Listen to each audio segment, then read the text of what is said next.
Hello. In this video, we're going to talk about partial derivatives.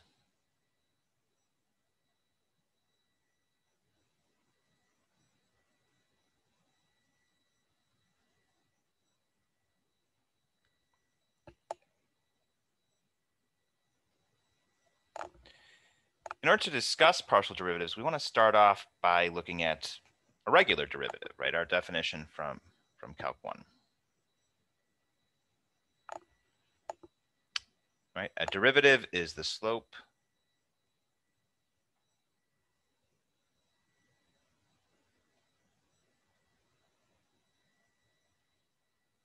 of the tangent line to a curve.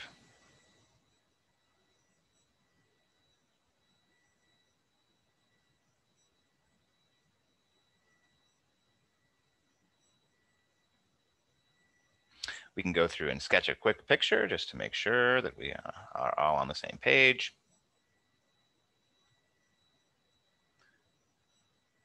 We've got our function. We've got some point, and the derivative is the slope of the tangent line at that point. Something like that, right? Okay.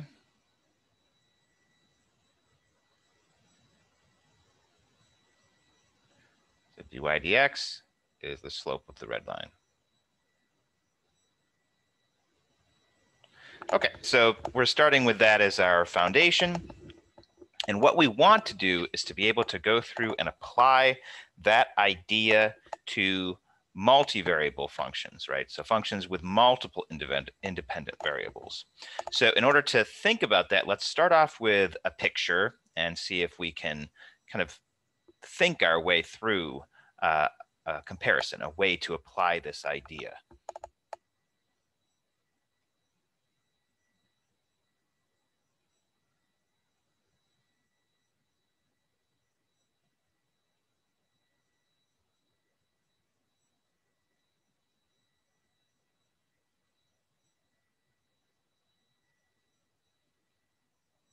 Right, and so with multivariable functions, when we end up graphing them, we get a surface. So what I'm going to do is I'm going to draw a surface. We'll say this is our surface.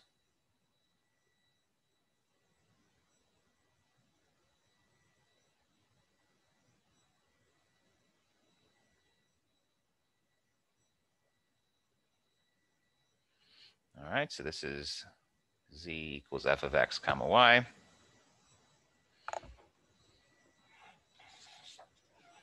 And the question is,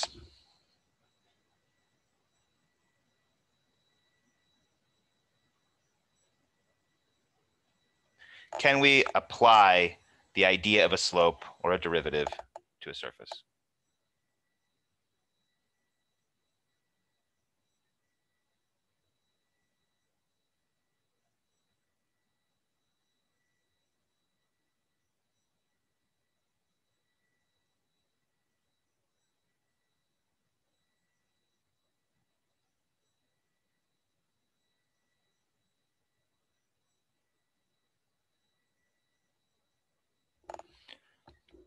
So in order to answer that, let's kind of walk through an exercise. Imagine that the slope is a hillside. So I'm going to write all of this down because I just want it to be clear. I could just say it, but I want to write all this down just so that we go through it slowly. So imagine the slope is a hillside.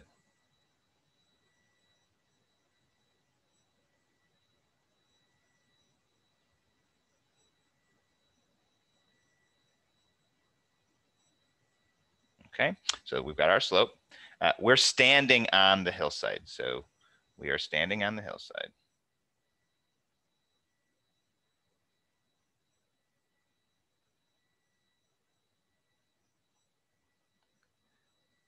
So let's pick a point on our hill and say that's where we're standing, right there. Let's use a different color because different colors are cool.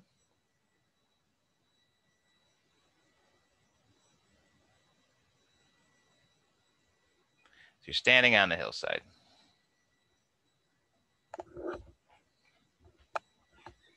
All right, so we pick a direction, right? So we're standing on the hillside, we pick a direction, and we start walking in a straight line.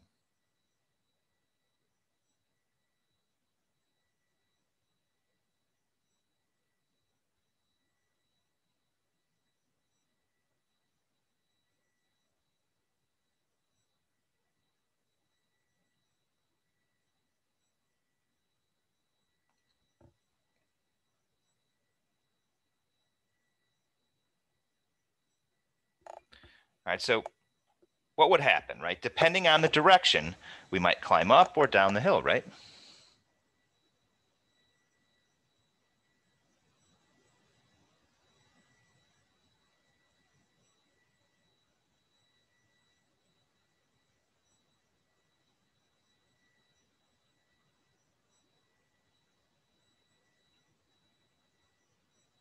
Okay, and we could go through and sketch that on our picture, right? So let's just pick a direction. Let's say we're walking this way. So maybe not straight up the hill, but not straight across the hill. We're walking this way. So let's just go through and draw what would happen. So we'd follow something like that path as we walked in a straight line, right? So we'd be climbing, if we went from the bottom side here at this point to the top side, we'd be climbing up the hill. All right. So since we would be climbing up the hill, or if you went the other way, you could go the other way and go down the hill, we do have a change in elevation, right? And so since there's a change in elevation, what is slope? The whole point of slope is that it measures changes in elevation.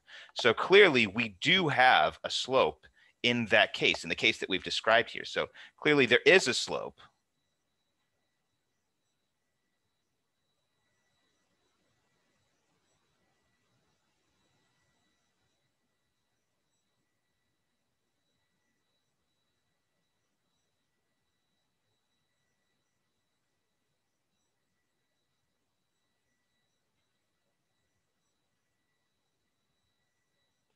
Technically, if there were no change in elevation, that would also be a slope too.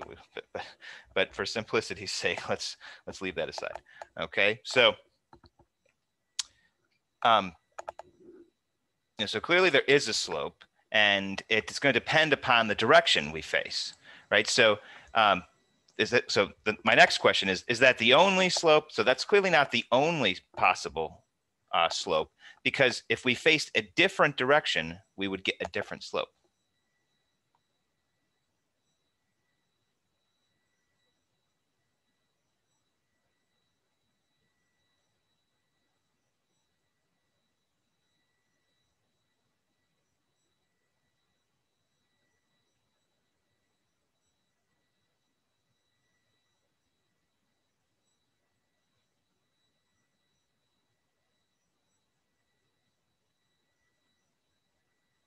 Right. So imagine, we're here, and instead of going this way, what if we went, what if we went this way instead? What if we took this, instead of the direction that we faced in, and we start walking, let's say it's this direction here roughly. And so if you just kind of try and draw, what would the part of the hillside look like that's in that direction?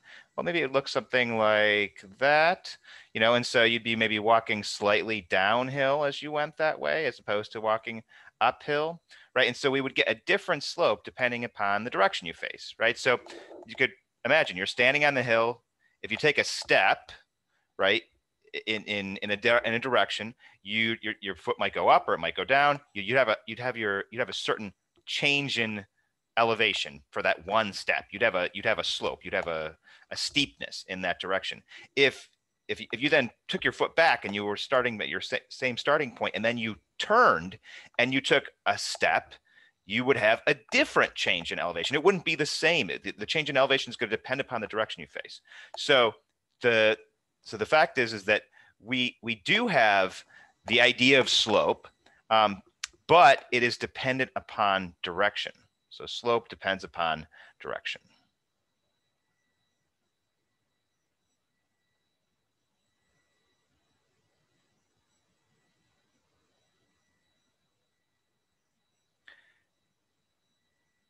So how many directions are there is kind of the next logical question. How many directions do we have? Well, if you imagine yourself, you're on that hillside and you're just spinning around, picking a direction, technically there's an infinite number of directions.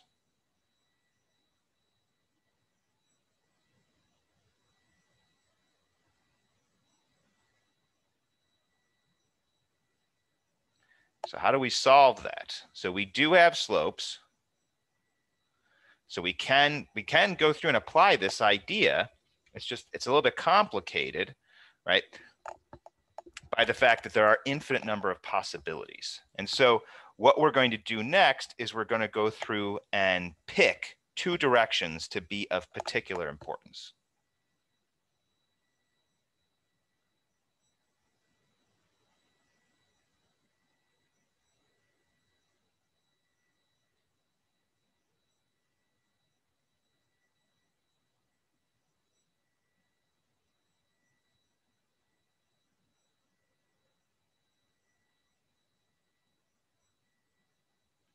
Those are going to be the x direction, if I can draw an x,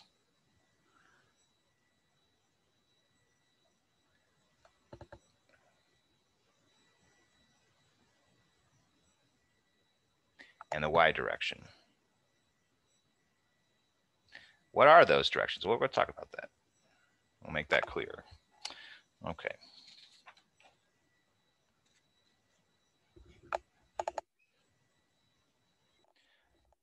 All right, so let's start off. Let's talk about the x direction.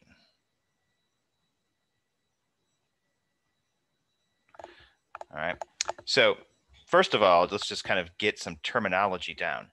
If we are walking in the x direction and there's a slope that's in that direction, then that's going to be the slope in the x direction.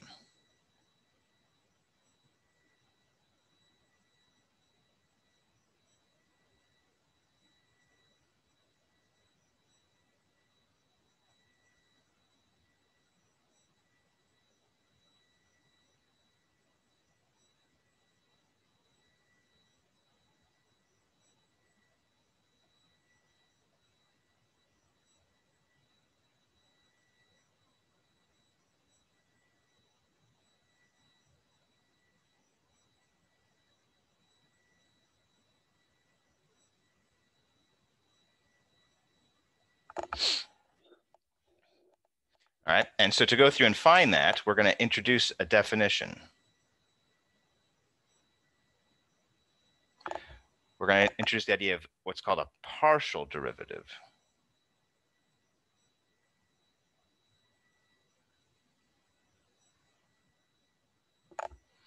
With respect to x.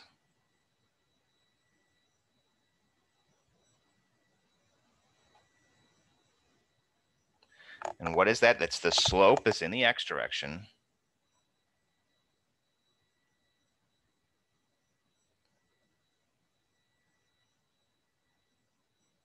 Or you could think of it as, right, if you're standing on the hillside and you face in the x direction and you started walking, what would your slope be? Okay, so you can write all that out.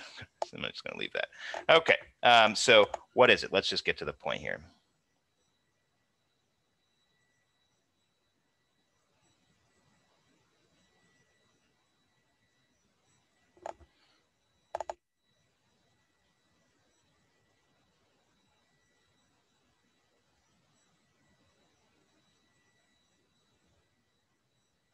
Let's just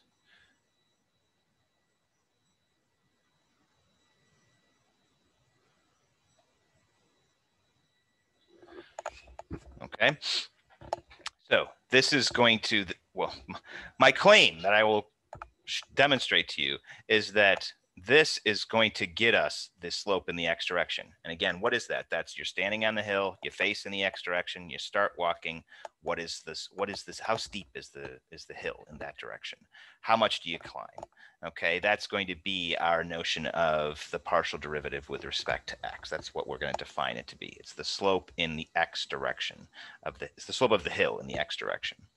Okay, so there's some important details in this that we're going to have to translate to go through and show that this is our traditional idea of a derivative. It's the traditional definition from Calc 1. It's just applied to the hill, the part of the hill that you'd walk on if you walked in the x direction. Okay, and so in order to make that happen, what do you need to notice here, right? So the first thing you need to notice is the h. Notice where the h is.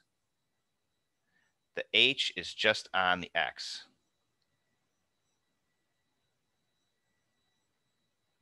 Okay, so another way of looking at it is that the x varies. The x varies. The x changes.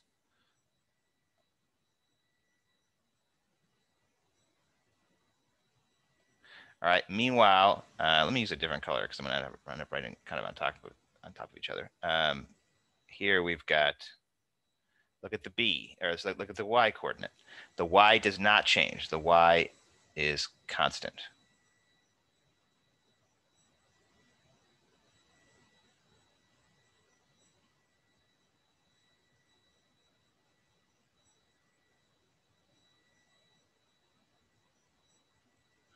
So what is what effect does that have?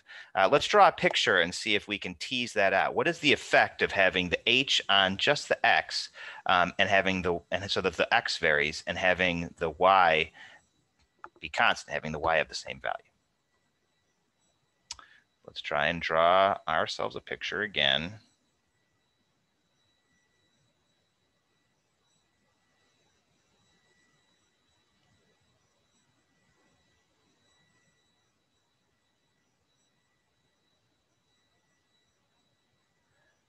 All right, and we'll draw something that's at least similar to the one we had before.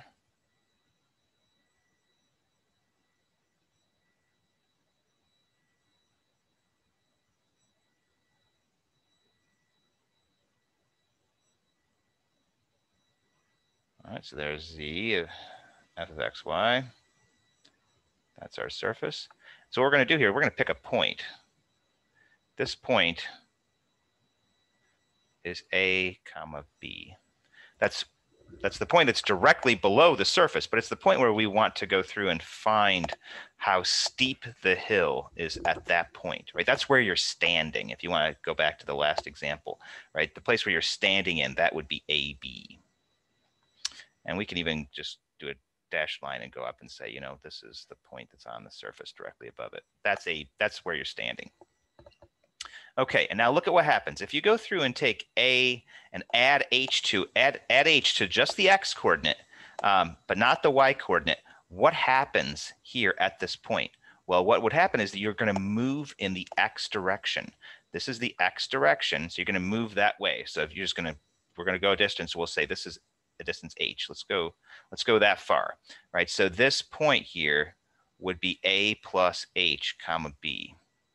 All right, and what we can do is I'm going to go through and I'm going to draw a line that goes through those 2 points. I'm going to draw it going through it, so you get h values on either side. Technically, if you had h is positive, it'd be this way. H is negative, it'd be that way.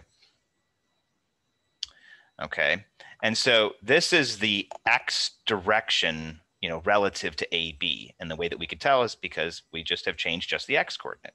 So clearly that's the x direction. If you sank through the hill and just dropped down onto this grid that's beneath it, and you were standing here and you walked this way, you'd be walking in the x direction. So this is the x direction. All right. Now, in order to tie this into the hill, what we need to do is we need to take the points that are on the end of this, and we just need to kind of extend them up to the hill, up to the top, to the hillside. All right. So let's say we'll go up here. I'm going to end up drawing a solid line for this one. So I'm just going to go up and pick a point. We'll say right there. That's the point that's directly above. I'm going to use a solid line that I'll tell you why in a minute. Okay. And then I'm going to do the same thing on the back side. So we'll say this point maybe here. Actually, let's go a little higher than that.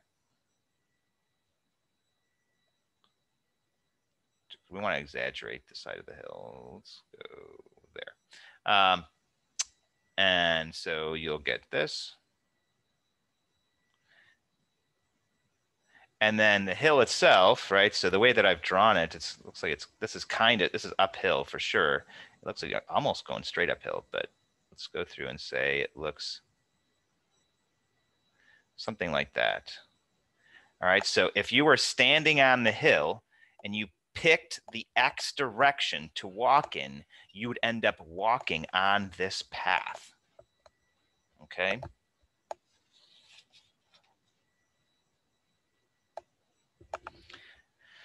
Now, if you look at what we have accomplished in going through and denoting AB and then A plus HB, and then you plug these into the function and you get the points. By the way, this point here would be f of A plus H comma B. Maybe we should just denote that. So this is f of A plus H comma B. Right? That's just taking the point A plus H comma B and plugging it into the function. And then, of course, this point here would be f of AB.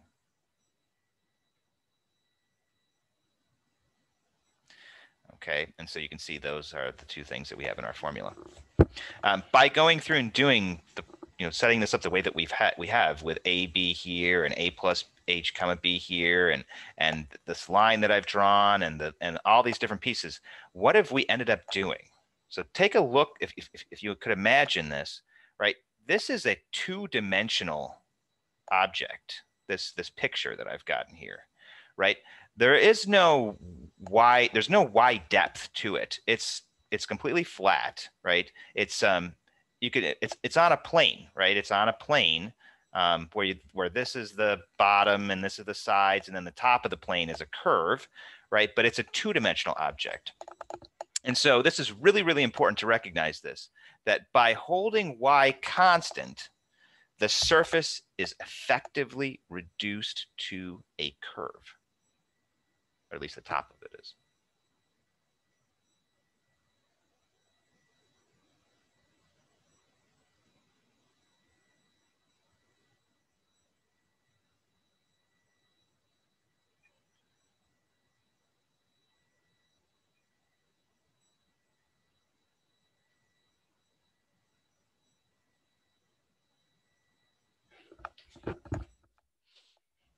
Right, and so it's the same. It's really the same idea. It's really it's the same idea as when we went through and graphed quadric surfaces in an earlier video. It's really a cross section. You could think of it as a cross section of a curve or a slice.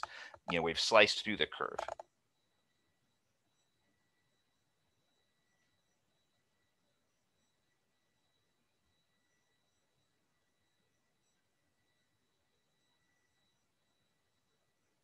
But what is so cool about this idea, the effect of what we've accomplished here, is that we know how to calculate derivatives for two-dimensional objects. And so if you just took this object here that we've got, took this plane with the curve on top, and you just took it and you just rotated it around. Like imagine that you were looking up the y-axis and you just looked at this from the side. What would you see? All right, well, we can go through and we could try and sketch that. So the bottom would look like that, right? And then we'd have this side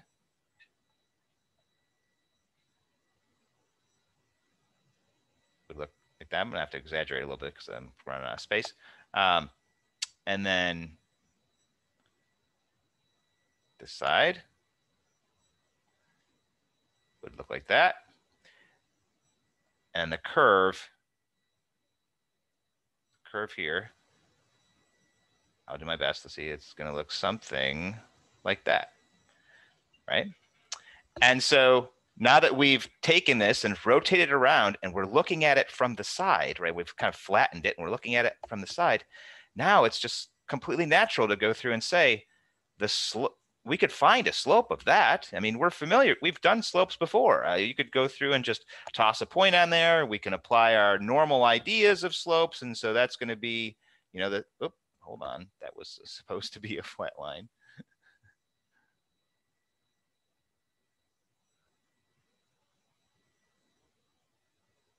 We could go through and find the slope of that 100% using our Calc 1 techniques.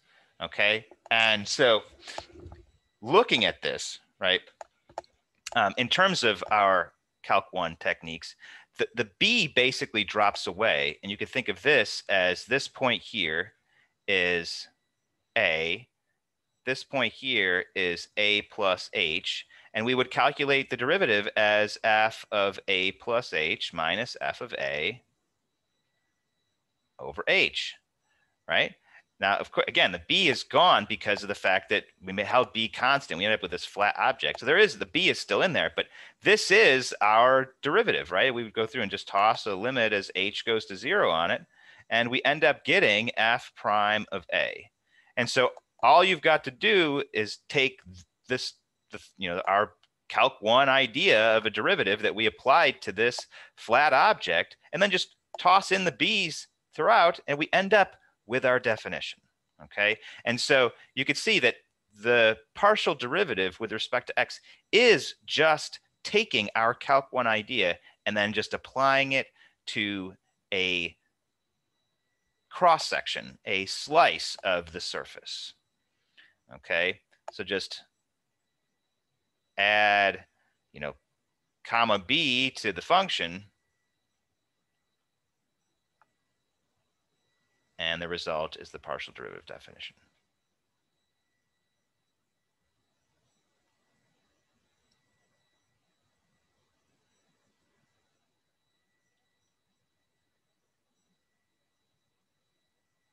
So that's my best explanation to try and help you see that the definition here, that it does go through and get you the slope in the x direction, right? Because the x direction, by just varying x, means that you're definitely walking along the hillside in the x direction, and to go through and prove to you that that the result of it is the slope of the tangent line. It is our derivative from Calc 1. You can see that if you go through and just drop off all the comma b's throughout, we end up with our Calc 1 style derivative on the cross section that we get in that x direction. Okay, and so all of that, that's the partial derivative with respect to x. Okay, so hopefully I have convinced you. All right. What's the second direction? You probably can guess. Second direction is the y direction. And our goal is to find the slope in the y direction.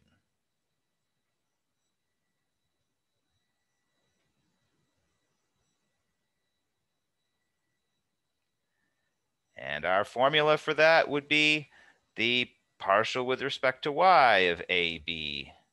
Oops, sorry, I was supposed to write the first, the partial derivative with respect to y.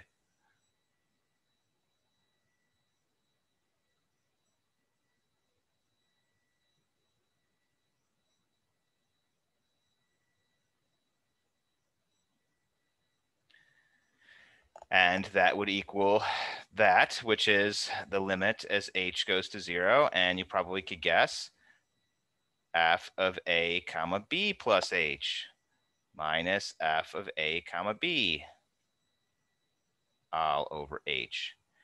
And we can go through and draw ourselves a picture.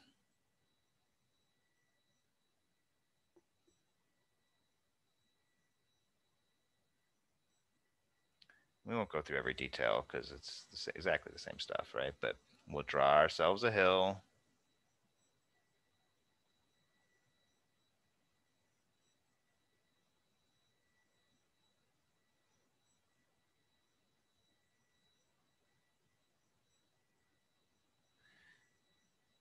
We got some point. We'll say this is AB. You can go up to the hill.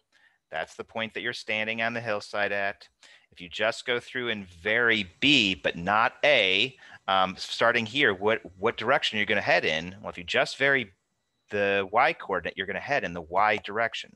So we can go through and pick a direction here. We'll say this is A comma B plus H. And then we can go through and we'll have positive h and negative h, just like we did with for x. And so we'll end up with this would be like the bottom of what's going to eventually be our cross section. And then over here, we want to go up until we hit the hillside. We'll say we hit it there. And then on this side, we'll say we hit it there. And then the top would look something like that. So it's certainly not as steep as going uphill, but it looks like we do have a little bit of a climb going from left to right in our picture, right? And so we end up with that for our cross section. And we don't need to just transcribe it. You can just go ahead and and draw a slope on there. So we can just go through and say, all right, well, what is the partial with respect to y? Well, it's going to be the slope of that curve that you get as you walk in the y direction, which looks like it's going to be about like that. So that's the slope of that red line is going to be the partial with respect to y. All right, and so those are our definitions for partial derivatives. Okay, what is the partial with respect to x? It's the slope in the x direction. It's the slope that you'd get if you were standing on the surface and started walking in the x direction. How much do you climb, or how much do you not climb? How much do you descend? That's going to be the partial with respect to x. It's the slope that you'd get if you're on the hill and started walking in the x direction. Okay, and then the same thing goes, the corresponding thing goes for y, right? So what is the partial with respect to y?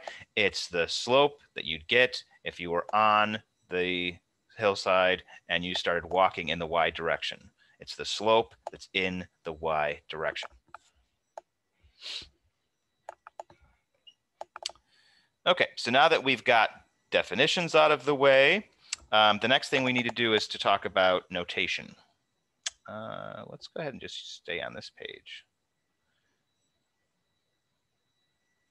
So just like in Calc 1, there are a variety of different notations for derivatives. There are a variety of different notations for partial derivatives in multivariable calculus. All right, so so far we've said the partial with respect to x. And I'm going to go through and I'm going to take these definitions. I'm going to replace the a and b with x and y. You do the same thing in Calc 1. You start off by talking about a specific point, and then we go through and make the point generic. So I'm just replacing x and y with a and b. So it's same. Well, this is the partial with respect to y, but this is the partial with respect to x. You know, same partial with respect to x I have here. I'm just replacing a b with a generic x y. Sometimes that's just written partial with respect to x. Okay, so that's you just don't put the xy. Then there's also another notation is you get like these curved D shapes. So you do like the partial of f with respect to x is written this way, like this curvy D shaped. And then sometimes that's also written, and you can also attach an xy here if you want. So it could be partial of f with respect to partial of f with xy in there. Other times you'll see them pull off the partial with respect to x so that it's more like a verb, right? So you're applying it to the object.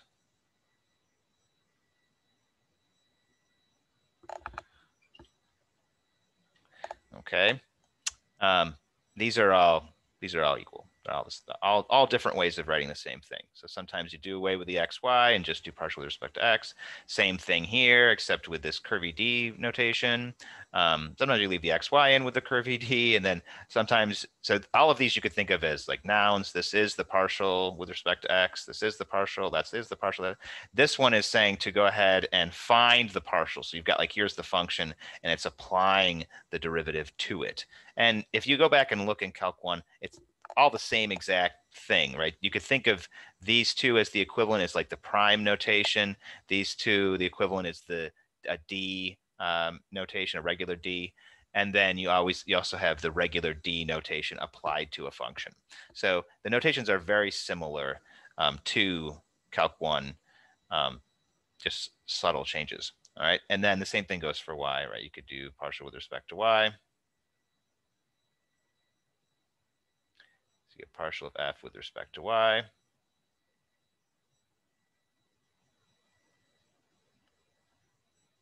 With respect to x. Oop, that's supposed to be a y.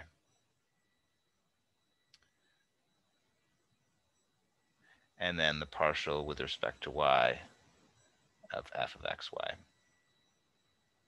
So these are all notations that you need to go through and memorize. Okay, wow, there's one more thing that actually I wrote down here that I did want to mention.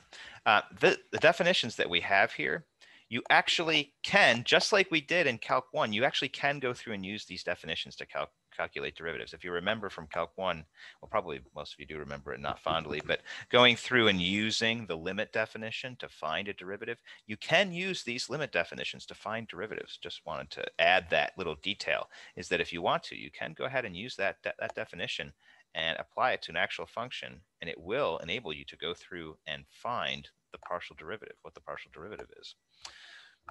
Just a fun note for you. Okay, so all right, so all of that's done. We've defined what the partial derivatives are. We've got our notation down. So let's get to the good stuff. Let's get to the the thing that you're probably the most interested in, and that is, how do you calculate a partial derivative? Actually, there's enough space here. Let's go ahead and just stick this down here. All right, calculating partial derivatives.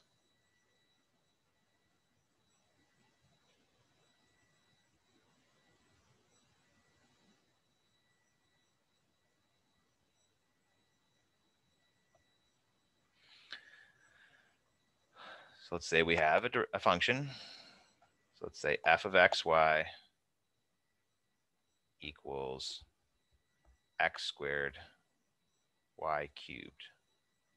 And we're asked to go through and find the partial with respect to x of x comma y. All right, so in order to go through and find the partial with respect to x of x comma y, well, you actually can think your way through this. If you recall, what's our definition for the partial with respect to x, right? We went through and we varied x, but we left y as a constant. And the varied thing, that's where we ended up going through and using that's where what we ended up turning into our traditional Calc 1 style derivative. So the x stuff, we ended up with a normal derivative on, and the y stuff just kind of ended up getting dismissed as we went through the problem, right? We even got rid of it, and we just wrote our function without the comma b, in all these different pieces.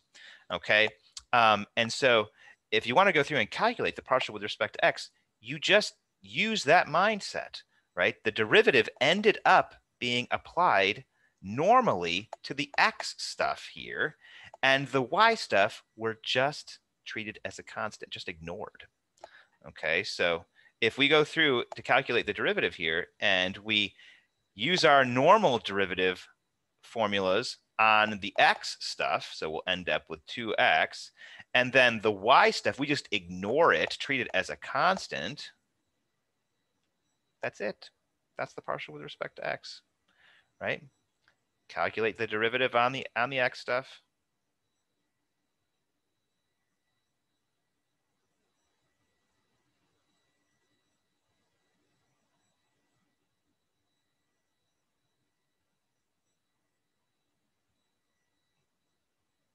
And treat y as a constant.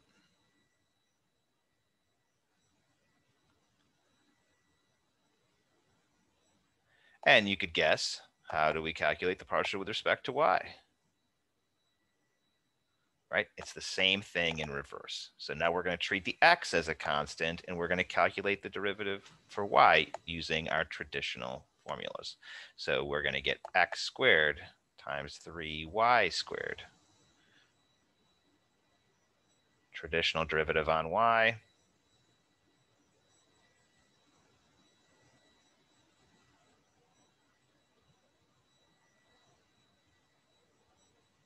Treat x as a constant.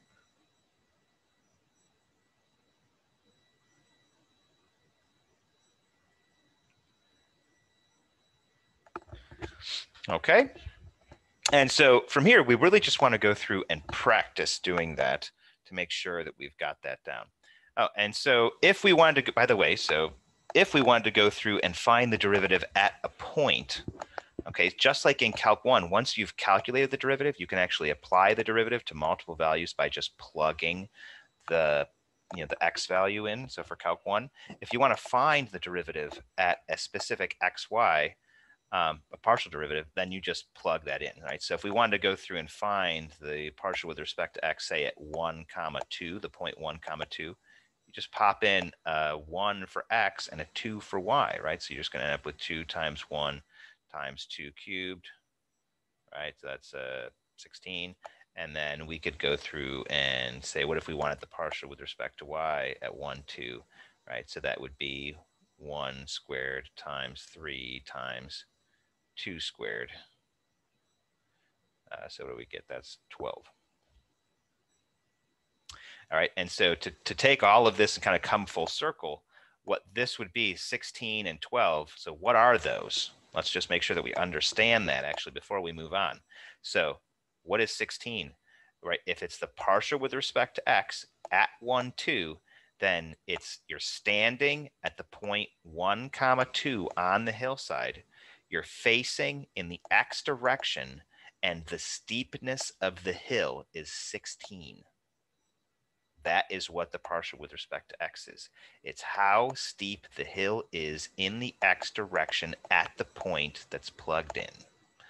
Okay, and then you can apply the same thing to y, right? So you're standing at 1, 2 on the hill, you face in the y direction, all right, and 12 is how steep the hill is in the y direction. All right, more examples.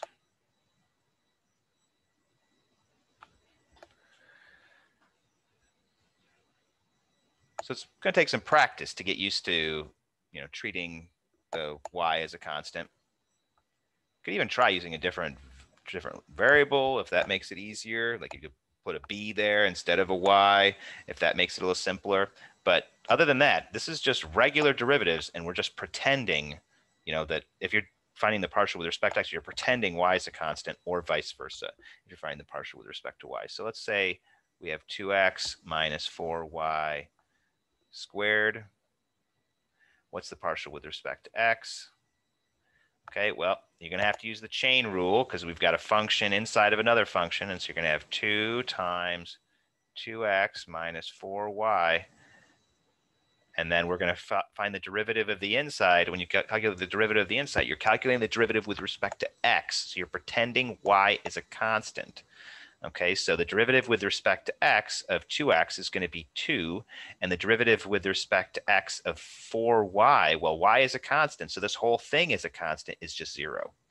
And so we get 2 times 2x minus 4y to the first times 2. The derivative of the inside is just 2. And then the partial with respect to y would be 2 times 2x minus 4y to the first, and then times the derivative of the inside. And now when we differentiate the inside, now we're treating x as a constant. And so if x is a constant, then 2 times a constant is going to be another constant. So the derivative of 2x is just 0. And then the derivative of negative 4y is going to be negative 4. Okay, and then you could simplify these. This is 4 times 2x minus 4y. Oops.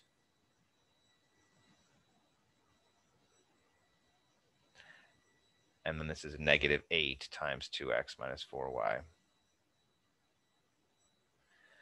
Okay. Let's try another example. We're going to do a few of these because these can be tricky to get used to. It's not easy to get used to pretending that variables are constants. Again, if it helps, you could just replace the y with a b because maybe that will make it seem a little bit more constant-ish. Either way. All right, so what's the partial with respect to x? All right, so when we're differentiating with respect to x, we treat y as a constant. If we had a constant in front of this cosine, we would just drop that constant down. We would just ignore it when calculating the derivative. So you do want to do that. And then when we go to calculate the derivative of cosine of xy, we have to use the chain rule because we have a function inside of another function. And so we're going to end up with negative sine xy, and then we want to multiply by the derivative of the inside. So now we're differentiating with respect to x. So we're pretending y is a constant. Now, if you took the derivative of 5x, you'd get 5. So if you take the derivative of a constant times x, the derivative is just the constant. Okay, so this is, so that's going to be our result, right? So we dropped the y down. We took the derivative of cosine of xy, used the chain rule. The derivative of cosine is negative sine. Leave the inside alone, multiply by the derivative of the inside. And so we're going to get negative y squared sine of xy. And then the partial with respect to y. Now, when we differentiate with respect to y, take a look here. We have a y times cosine with some more y stuff. When you have a product of two functions, all right, then that contain the same derivative. When you're differentiating and you've got a product that contains the same that variable that you're differentiating with respect to, you've got to use the product rule. All right, so we're going to have y. All right, that's the first here times the derivative of the second. So we're going to get negative sine of xy times the derivative of the inside. And now we're differentiating with respect to y for xy. So x is the one that's treated as a constant. And so if we were differentiating 5y with respect to y, we'd get 5. So if we're differentiating xy with respect to y, we're going to get x. So here we have first times the derivative of the second plus the second times the derivative of the first. And the derivative of y with respect to y is just 1. Okay, put all that together. You're going to get negative xy sine of xy plus cosine of xy. And let's try yet another one. All right, let's say we have f of xy. This time let's look at quotient. Equals x over x squared plus y. Okay, so first we want to, and let's practice using the other notation. So we want to find the partial with respect to x. Okay, so if we're differentiating this with respect to x, we have x's in the numerator and x's in the denominator. When that happens, you have to use the quotient rule. So we're going to have the bottom, x squared plus y, times the derivative of the top, and the derivative of x with respect to x is going to be 1 minus the top, which is x, times the derivative of the bottom with respect to x. If you're taking the derivative of x squared with respect to x, you're going to get 2x. And the derivative of y with respect to x, well, again, remember we treat y as a constant, so we're just going to get 0. The derivative of y with respect to x is 0. All right, and then all over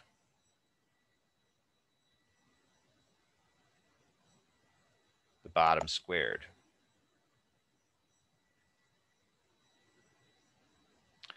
All right, and if we simplify that, we're going to get x squared plus y minus 2x squared over x squared plus y squared, and that will simplify to negative x squared plus y over x squared plus y squared. Okay, and we cannot simplify that. The negative would have to be on both of these to simplify. All right, and then the partial with respect to y. So if it's easier for you, you could just use the quotient rule again, and then just make sure that if you take the derivative of x with respect to y, that you get 0. But another way that's a little bit simpler actually is to take this and rewrite it as x times x squared plus y to the negative 1. And then if we did that and we're differentiating with respect to y, the x that's out front just drops down. And then we use the chain rule to calculate the derivative of the second part here. And so we're going to get negative x squared plus y to the negative 2, right, that's the derivative of the outside, times the derivative of the inside. And if we're differentiating the inside with respect to y, okay, then the derivative of x squared with respect to y is 0 because x is treated as a constant, and the derivative of y with respect to y is 1. Okay, and then put those two together and you get negative x over x squared plus y squared. Okay, and so there's some quotient rule examples. All right, next we can go through and look at higher order derivatives. Now that we've got some practice. Higher order derivatives. So higher order derivatives are something that we covered in Calc 1 as well. So it should seem kind of a natural direction to go. What about second derivatives? Third derivatives? Oh, actually. So for higher order derivatives, the way that we can think of this is that since the result of a partial derivative is a function, we can differentiate a second time.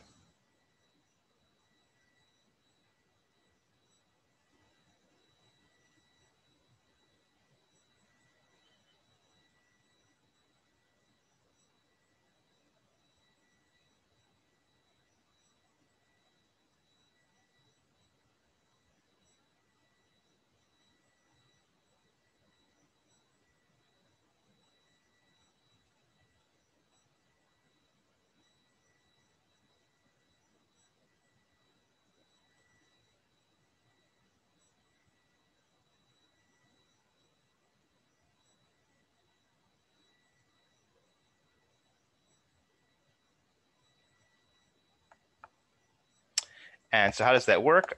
So here's the notation, right? So if we've got f partial with respect to x, we can go through and differentiate that with respect to x. That would be, the notation we use for that, we would put two x's. Or you could go through and take the derivative of something that's we already have a derivative with respect to x, and you'd end up with second derivative with x twice. And so these are the notations. You could have the derivative with respect to x, and we could differentiate that with respect to y. If you do that, you're going to get partial x, partial y.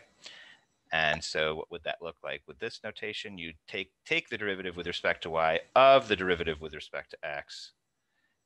And so you'd end up with the second derivative, and then you'd have, x and y like this.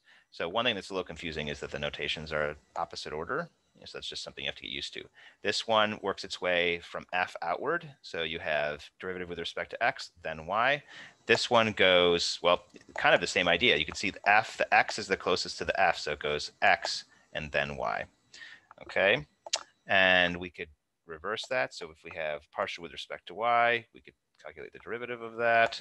So we'd get f of yx equals the partial with respect to x of the partial of f with respect to y equals the second partial x and y. And then we have y that you could differentiate with respect to y, and you'll get y and y. And that's going to be calculating the partial with respect to y of something that's already been differentiated with respect to y. And then in that case, you get y twice. Okay, so I'm not going to spend a lot of time on it, although it actually is a very important consequence. We're just going to assume it's true, but there is a famous theorem called Cleros Theorem. I don't know if I'm saying that name right, but I'm sticking with that, Clero. And so this, assuming that the partials are continuous,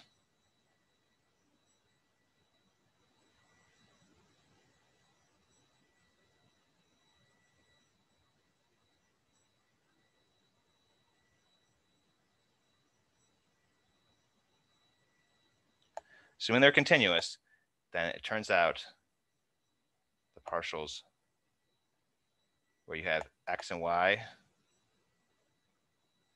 and x, they're equal. These are called mixed partials. So the mixed partials are equal. And you could see that result if you actually go through and do some problems with second derivatives. So let's go through and do some, and we can see it just work out that way. It's a neat theorem. All right, so the instructions you'll see in the homework, depending upon your class, or maybe not homework if you're not doing homework, you're not doing a class. If you look at problem sets that are attached to partial derivatives, usually you'll see some problems where they say find all second derivatives. What they mean by that is to go through and find the second derivative differentiate with respect to x twice, x then y then x, and then y twice. So the 4 that I put on the previous page. All right, in order to do this, we need a function. Let's write one down. So we're going to get 6x squared y minus 12xy. And then the partial with respect to x, that's supposed to be a 2. Well, let's try and redraw that.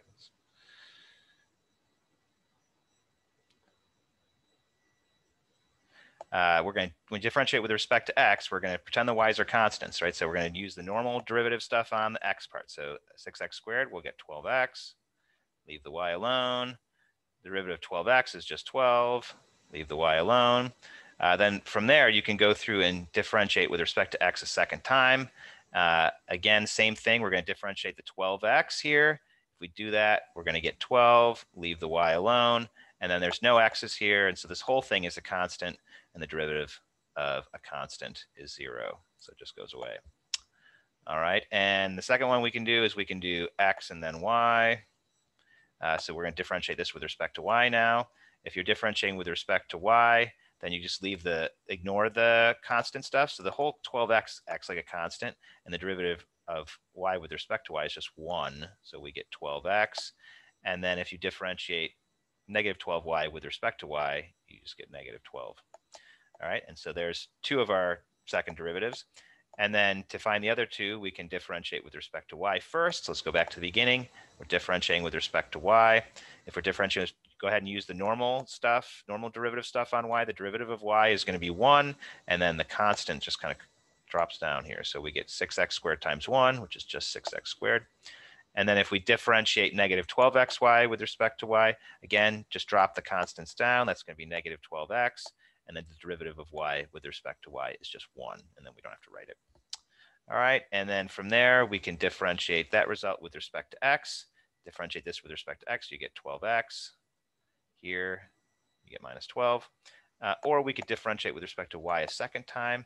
If we differentiate this with respect to y twice, what happens? There's no y's left, so all of this are constants, and so we just get 0. And you can see, oh, that curve didn't really quite get there. You can see Cleros Theorem in evidence right there. We got the same result. Let's do one more here. So let's say we have f of x comma y equals cosine of xy. And let's use the alternative notation so we can get used to it. So derivative with respect to x. So it's going to be chain rule. So take the derivative of cosine, which is going to be negative sine xy. And then we're multiplying by the derivative of the inside with respect to x. It's going to be y.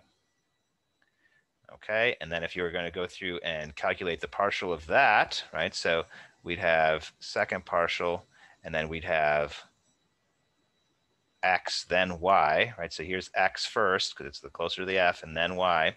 So if we differentiate that with respect to y, we're going to end up with, well, we've got the y out front. Well, actually, let's simplify this. So we've got negative y sine xy. So you've got y's in 2 places here. That's just multiplication.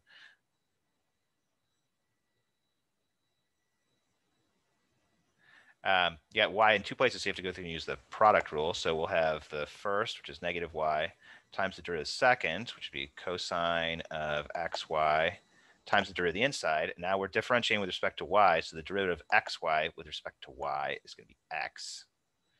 All right, and then we're going to get plus sine xy times the derivative of negative y with respect to y, which is going to be negative 1. And so if you simplify that, you're going to get negative xy cosine of xy minus sine of xy. And then I don't know why I did the second derivative. I did x and then y, and I just kind of skipped over doing x twice. So x twice. What would we get? So we want to differentiate this with respect to x. So the negative y, if you differentiate with respect to x, that's a constant, so that just drops down.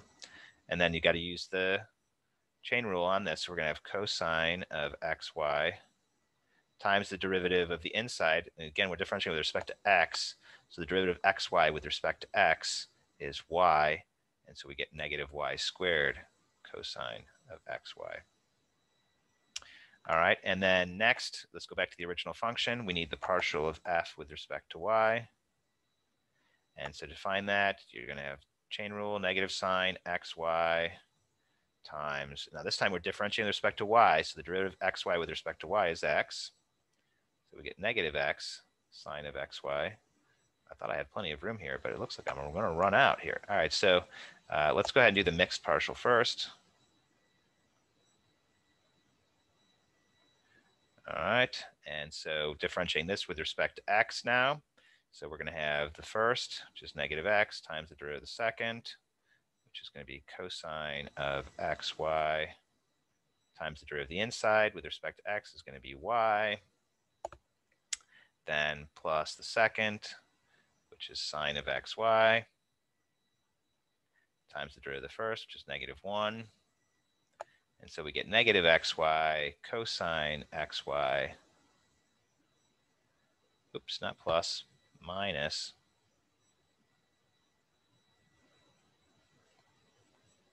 sine of xy. And then finally, we have a little bit more room over here. We can go ahead and finish this. So you got the second derivative with respect to y twice. So then we're going to take this result and we want to differentiate with respect to y. So x is treated as a constant, so it just pops over. And then derivative of sine xy, chain rule. So we got cosine xy times the derivative of the inside with respect to y, and the derivative of xy with respect to y is going to be x.